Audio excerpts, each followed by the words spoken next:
대한민국 서울 한 강남의 치과에서 많은 외국인들이 모여 있는데요. 그 무리 중에서 일본인 여성도 몇몇 앉아 있습니다.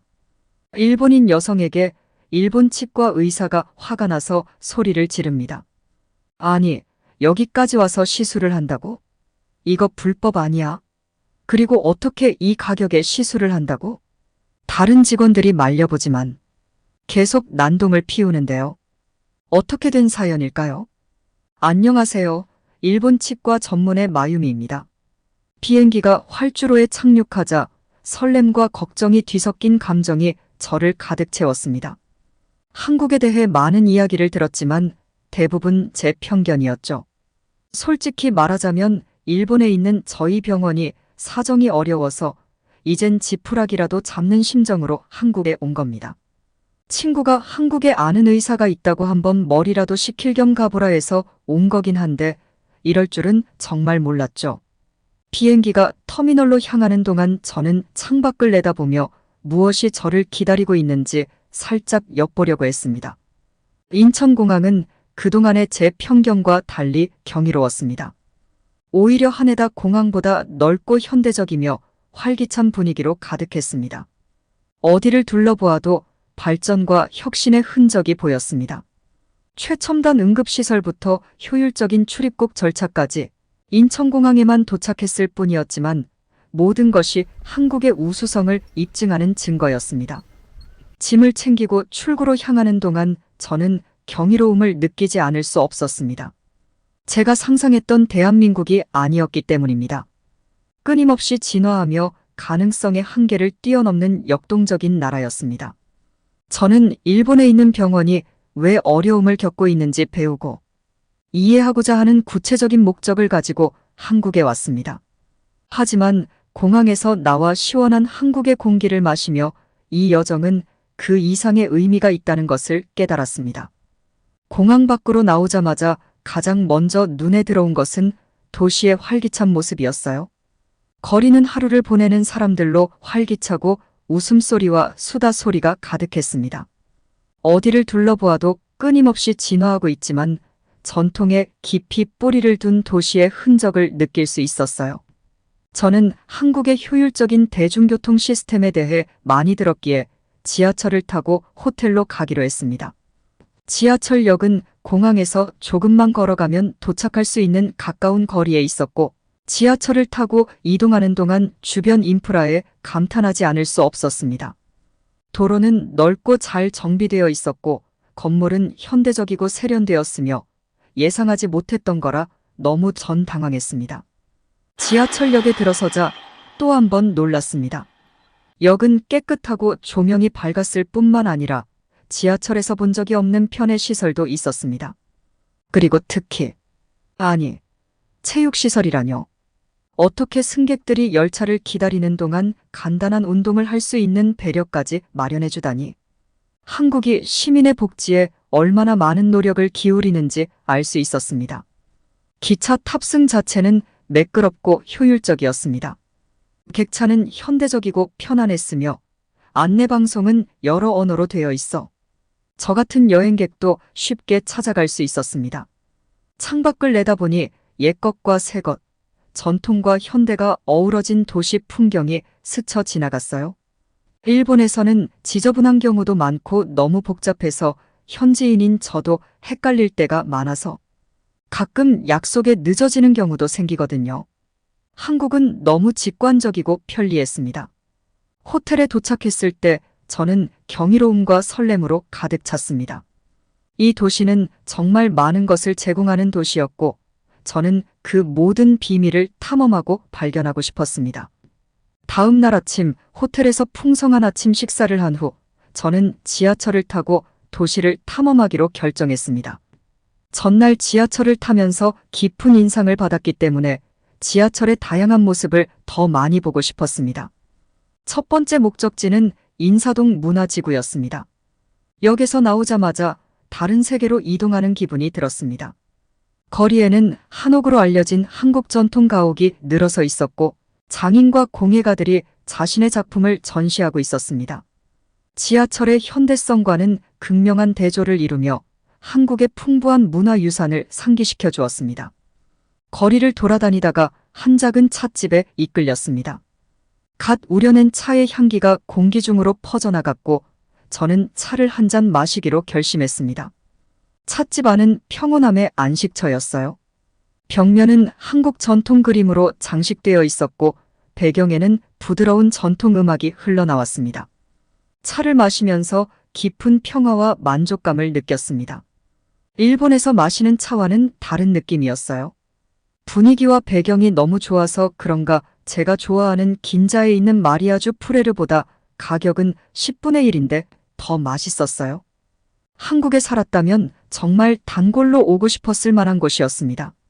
다음 목적지는 번화한 명동 쇼핑 지구였습니다. 이곳에서도 활기가 느껴졌습니다.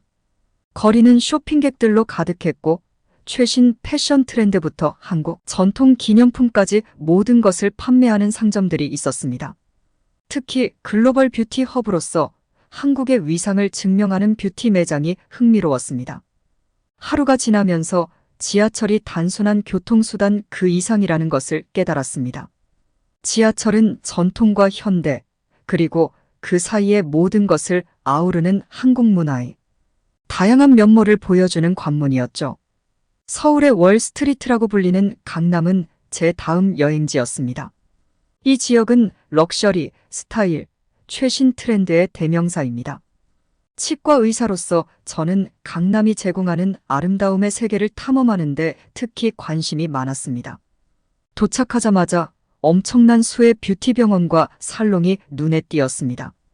간단한 부분의 시술부터 복잡한 시술까지 최신 시술을 광고하는 광고판이 곳곳에 붙어 있었습니다. 무엇보다도 가격이 놀라웠습니다. 일본에서는 엄청난 비용이 드는 시술이 이곳에서는 놀라울 정도로 저렴했습니다. 특히 보톡스 같은 경우에도 저희 병원에서는 거의 한국 돈으로 100만 원 정도 하거든요. 여기서는 3만 원에 맞을 수 있는 게 어떻게 이럴 수 있나 싶었죠.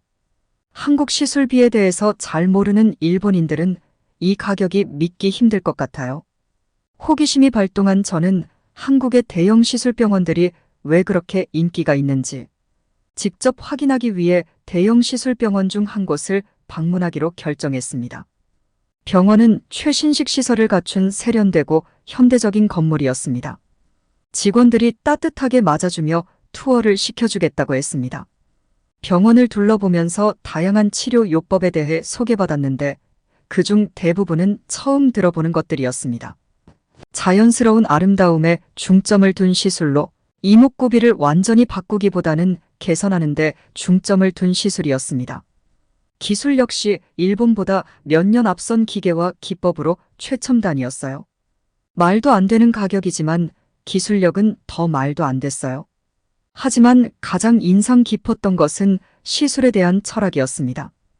의사와 스태프들은 사람들이 자신의 피부에 자신감과 아름다움을 느낄 수 있도록 돕는 것에 대해 열정적으로 이야기했습니다.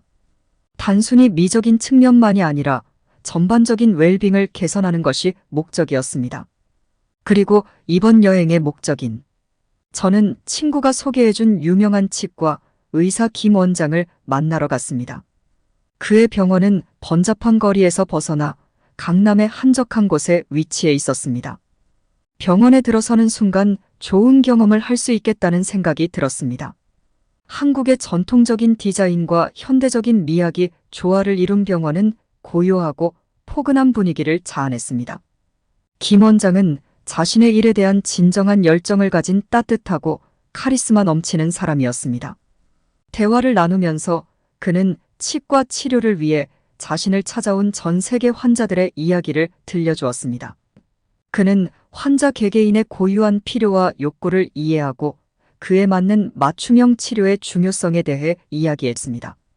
그런 다음 그는 저에게 시술실을 둘러보게 하고 그가 사용하는 최신 기술을 소개해 주었습니다. 의학 저널에서만 읽었던 시술법을 그가 직접 시행하고 있다는 사실에 놀랐습니다. 치과 질환 치료는 기본이고 교정술까지 김 원장은 치과 치료 혁신의 최전선에 서 있었습니다. 치아 교정은 미용 목적을 넘어서 건강하고 윤택한 삶을 찾아주기 위한 김 원장만의 의학적 철학이 담긴 시술이었습니다. 방문을 마무리하면서 저는 감탄과 부러움이 교차하는 것을 어쩔 수 없었습니다. 전문가로서 실력뿐 아니라 깊은 연민과 헌신적인 자세를 가진 치과 의사가 여기 있었으니까요.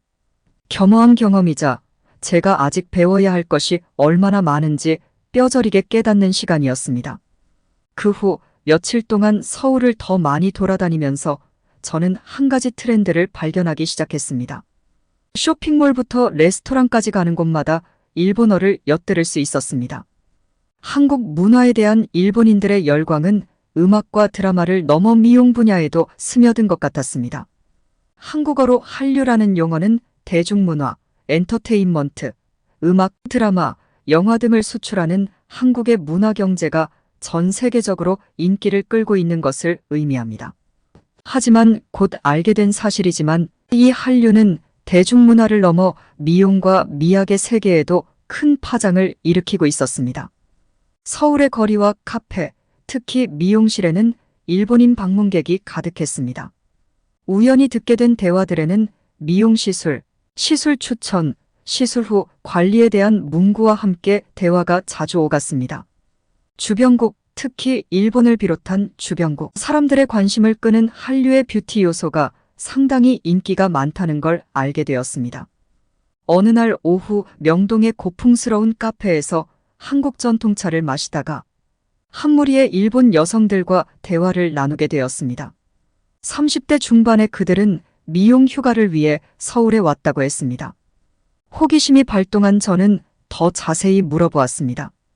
그중 가장 말이 많았던 리코가 자신의 이야기를 들려주었습니다. 도쿄에 있을 때는 항상 외모에 대한 압박감을 느꼈어요. 하지만 시술 비용이 너무 비싸거나 시술들이 너무 시대에 뒤떨어져 있었죠. 간단한 보톡스 시술조차 제가 원하는 수준과 원하는 느낌으로 받을 수 없어서 몇 달이고 시술을 알아보느라 시간을 보내야 했어요. 그런데 오랜만에 만난 친구가 마침 한국에서 피부 시술과 보톡스 시술을 받았다고 하더라고요. 처음에는 안색이 좋아졌다는 생각은 했지만 정말 자연스러워서 시술을 받았다고는 생각하지 못했어요. 그런데 그 친구가 한국에서는 더 저렴할 뿐만 아니라 결과도 더 자연스럽고 한국 아이돌처럼 될 수 있다고 해서 왔어요. 옆에 앉아있던 희나도 가격만 중요한 게 아니에요. 여기 의사들은 여러분의 말에 귀를 기울여줘요. 솔직히 일본에서는 대형 체인 병원들밖에 없잖아요. 그런데도 막상 가면 형식적이고 기계적인데 한국은 진짜 성의 있게 봐주는 느낌이에요. 여기에서는 제가 원하는 것이 뭔지 정확하게 저희한테 맞는 시술을 해주는 게 너무 좋았어요. 상담을 받다 보니 저도 몰랐던 장점을 발견하고 자신감도 얻을 수 있었어요. 비슷한 감정이 담긴 이야기들이 이어졌습니다. 미용 분야에서 한류는 단순히 첨단 기술이나 저렴한 가격만이 아니었습니다. 그것은 의료 전문 지식과 개인의 욕망과 문화적 뉘앙스에 대한 깊은 이해를 했기 때문에 여기까지 와서 시술을 받으러 오는 것 같습니다. 반대로 한국에서 일본으로 가서 시술을 받는 경우는 없잖아요. 이건 저도 일본 치과 업계에서 노력을 해야 한다고 봅니다. 한국에 비해 일본에는 치과나 피부과 분야에서 아직 부족한 부분이 많다는 데에 많은 사람들이 동의하고 있어요. 저녁 노을이 도시를 황금빛으로 물들이는 동안 저는 한국의 영향력이 얼마나 깊은지 깨달았습니다.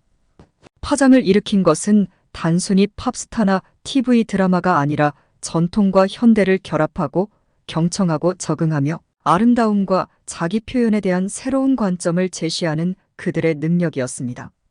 이러한 뷰티 혁명은 인식을 바꾸고 장벽을 허물고 두 문화 간의 독특한 유대감을 형성하고 있습니다.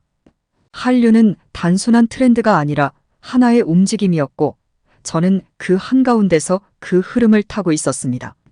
냉철한 깨달음이었습니다.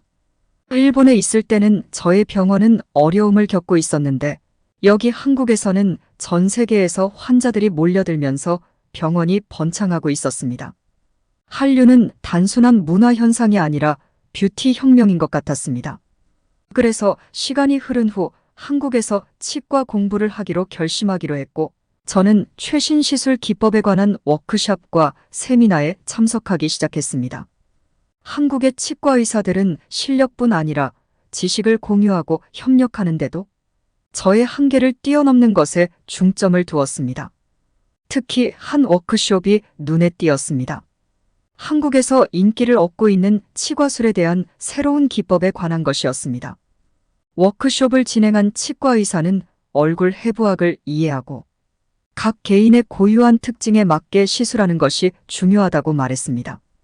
제가 익숙해져 있던 획일적인 접근 방식과는 거리가 멀었습니다. 치과의의 숙련된 손길에 따라 기술을 연습하면서 저는 새로운 목표 의식을 느꼈습니다. 끊임없이 진화하고 배우고 탁월함을 위해 노력하는 것이 바로 의학의 본질이었죠. 그리고 제 일상은 정신없이 바빴습니다. 서울 최고의 치과대학에서 강의를 듣는 것부터 유명 병원에서 시술을 참관하는 것까지 전례 없는 속도로 지식을 흡수하고 있었습니다. 그리고 배우면 배울수록 제가 얼마나 많은 것을 놓치고 있었는지 깨달았습니다. 한국의 의학교육 시스템은 엄격하고 성적 위주였습니다. 학생들은 배경이나 인맥이 아닌 능력과 성과에 따라 선발되었습니다. 제가 일본에서 봐온 게이오 대학만 해도 그렇습니다. 게이오 대학은 아직까지도 기부 입학이 있으니까요. 시험 같은 경우에도 학교에서 추천받아야 시험을 볼 수 있습니다. 하지만 한국에는 오로지 성적만으로 입학하는 게 전 너무 부러웠습니다. 그리고 성적으로도 아직까지 일본에선 차별되는 부분도 있습니다.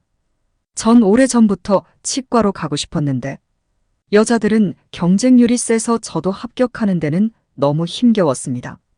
전 한국의 이러한 입시 제도가 너무 부러웠습니다. 아직 일본은 80년대에서 못 벗어나는 느낌이었어요. 어느 날 열의에 가득 찬 젊은 의대생들로 둘러싸인 강의실에 앉아있던 저는 부러움에 마음이 아팠습니다. 학생들은 비판적 사고, 혁신, 협업을 장려하는 환경에서 교육을 받고 있었습니다. 그들은 의학의 미래였고 저는 그들과 함께 배울 수 있는 행운을 누렸습니다. 오늘 사연은 여기까지입니다. 오늘 사연 어떠셨나요? 다음에도 좋은 사연 가져오겠습니다.